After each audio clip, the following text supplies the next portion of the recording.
துரைக்கர்னா நீங்க எப்படி புரிஞ்சுக்கிறீங்க? நீங்க ஓபிஎஸோடு ரொம்ப நெருக்கமா இருப்பீங்க. இதுல முக்கியமான விஷயம்ன்றது அவர் சுயமரியாதைன்னு சொல்றார். அது ஒரு வரியில சுயமரியாதை முக்கியம்னா அப்படி கோவிச்சுக்கிட்டு போயிட்டாரா? ஒருவேளை பாஜக மேலிட தலைமையை திரும்ப அழைச்சு நீங்க ஏன் அப்படிலாம் இல்லை வேண்டாம் வாங்க காம்ப்ரமைஸுக்கு வாங்கன்னு சொன்னா மீண்டும் போக வாய்ப்பு இருக்கா? ஒண்ணு திமுகன்ற ஆப்ஷனை எடுக்க வாய்ப்பு இருக்கு. அது எடுக்க முடியுமா? ஏன்னா காலம் அதிமுக அம்மான்லாம் சொல்லிட்டு திமுகவுக்கு போக முடியுமா? இல்லை, அதில் 100% எனக்கு அந்த கருத்தில் உடன்பாடு இல்லை அப்படின்னு தான் நான் பார்க்குறேன். அண்ணா திராவிட முன்னேற்ற கழகத்தினுடைய தொடங்கியதனுடைய நோக்கமே அரசியல் களத்திலிருந்து திராவிட முன்னேற்ற கழகத்தை அப்புறப்படுத்த வேண்டும், ஆட்சி அதிகாரத்திலிருந்து அவர்களை அகற்ற வேண்டும். அதுதான் புரட்சி எம்ஜிஆருடைய ஒரே நோக்கம். அதன் பிறகு இந்த கட்சியை கட்டி காப்பாற்றிய செல்வி ஜெயலலிதாவுமே அதுவரையிலுக்கு இருதுருவ அரசியலாக இருந்தது புரட்சி தலைவர் எம்ஜிஆர் காலத்தில். அதன் பிறகு செல்வி ஜெயலலிதா காலத்தில் ஒரு வன்ம அரசியலாக தலை தூக்கிச்சு. நம்ம பார்த்தோம், கொள்வனை கொடுப்பனை கூடாது, எந்த திமுகவினுடைய எந்த நிகழ்வுக்கும் பங்கேற்கக்கூடாதுங்கிற மாதிரி மிக கடுமையாக இருந்தது. ஆக அந்த திராவிட முன்னேற்ற கழக எதிர்ப்பு உணர்வை காலம் காலமாக கனன்று கொண்டு தீயாக எரிந்து கொண்டிருந்தது.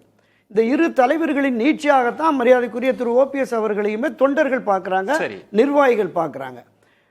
ஏற்கனவே மரியாதைக்குரிய செல்வி ஜெயலலிதா அவர்களுடைய மரியாதைக்குரிய புரட்சித் தலைவர் எம்ஜிஆர் அவர்களுடைய மறைவுக்கு பிறகு மரியாதைக்குரிய அம்மையார் VN ஜானகி அம்மையார் ஒரு தவறான வழிகாட்டுதலோடு திரு ராம வீரப்பன் அவர்கள் திராவிட முன்னேற்ற கழகத்தின் தலைவரை சந்திக்க அழைத்து சென்று அவர்களோடு உடன்பாடு கொண்டு ஒரு தேர்தலை எதிர்கொண்டதால் தான் ஒரு மிகப்பெரிய சரிவு தோல்வி. அவர் உட்பட 50-51 பேரும் தோல்வி அடைஞ்சிட்டாங்க. இதுதான் தமிழக அரசியல் கள யதார்த்த நிலை.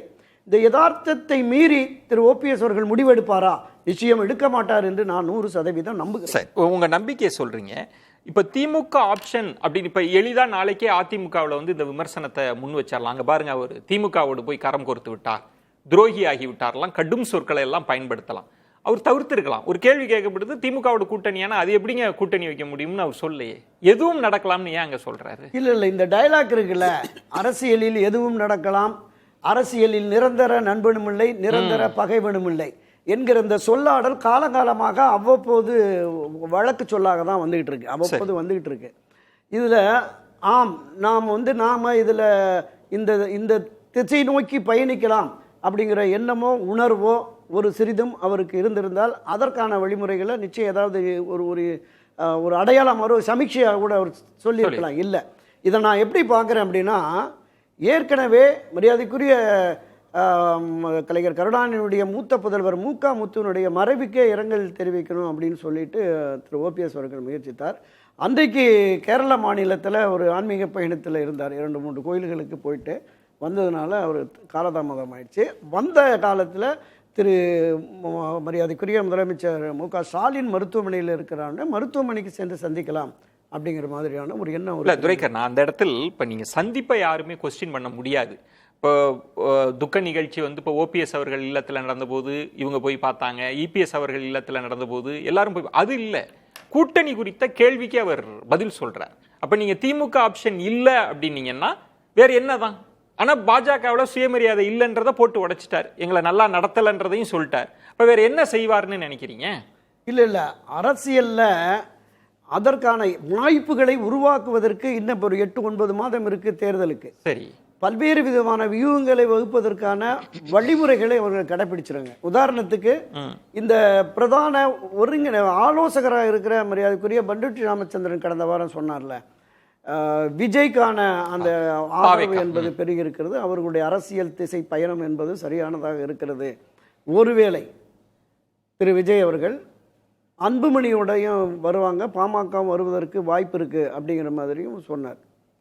அப்போ திரு ஓபிஎஸ், திரு விஜய் அவர்கள், அடுத்ததாக பாமக, இது மாதிரியான ஒரு அணியை கட்டமைப்பதற்கான ஒரு வாய்ப்பும் இருக்கலாம் அப்படிங்கிற பார்வை இருக்கு. அது எந்த ஆப்ஷன் இருக்கு இல்ல, ஆமா, எந்த அளவுக்கு அது சரியாக வரும், அது சரியாக இருக்குமா அப்படிங்கிற பார்வை அது அவங்களுடைய முடிவுக்கே. இந்த இடத்துல திமுக கிரீன் சிக்னல் கொடுத்துருச்சு அப்படின்னு சொல்றார் ரவீந்திரன் துரைசாமி.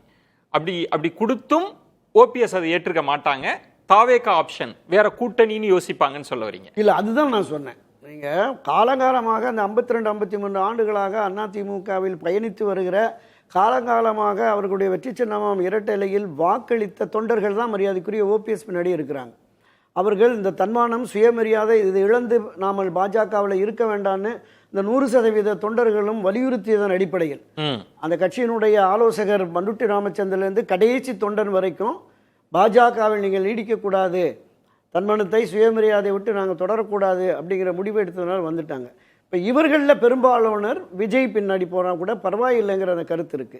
விஜய் பின்னாடி போவாங்களா பேசுவாங்களாங்கிறது அப்படி வேறு விஷயம்.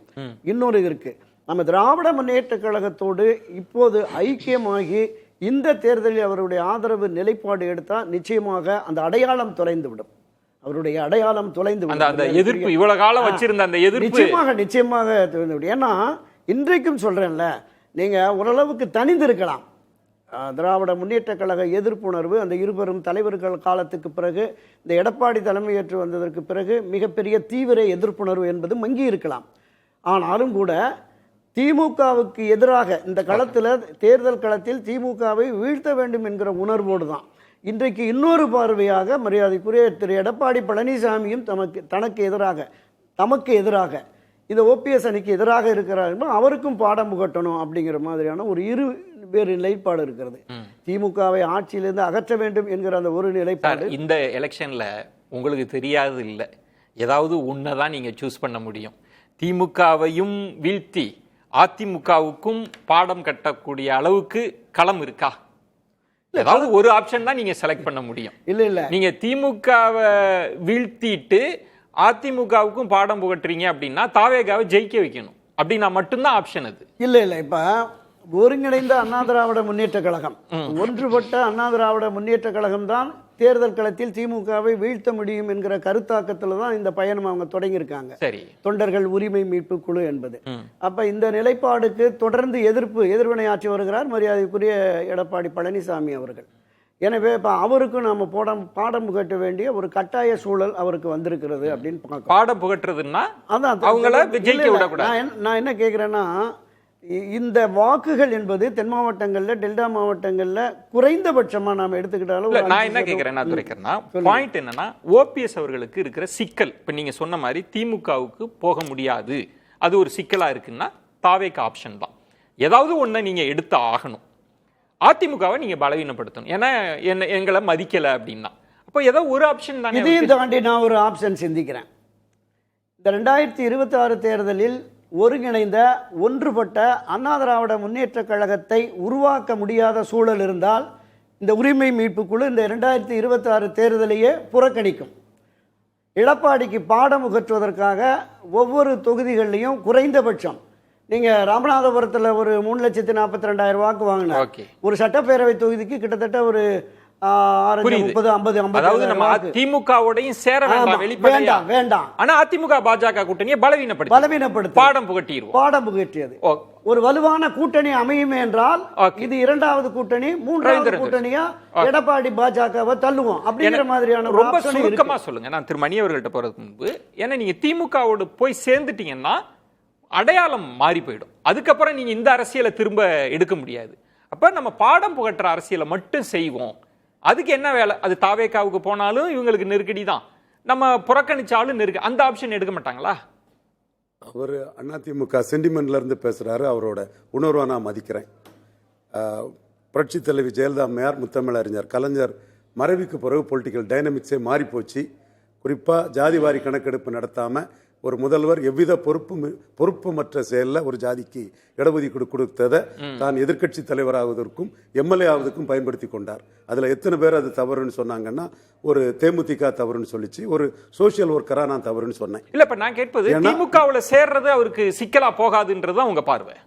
சிக்கலா போகாது. அவரை மதிக்கிறது. இன்னைக்கு ஜெயலலிதா அம்மையாருக்கு விசுவாசி, கண்ணுக்கு தெரியாத ஓட்டுக்கு அதெல்லாம் பண்ணல. டெலிபரேட்டா அவர் சமூகம், மறவர் சமூகத்திலிருந்து ஒரு இடத்துக்கு வந்தவர். நான் சொன்னக்கூடிய கன்வெர்ட் ஆகுமா? திமுகவுக்கு போனா அந்த வாக்குகள் கன்வெர்ட் ஆகுமா? எடப்பாடிக்கு தான் அவங்க மிகப்பெரிய அளவு எதிர்பார்க்க.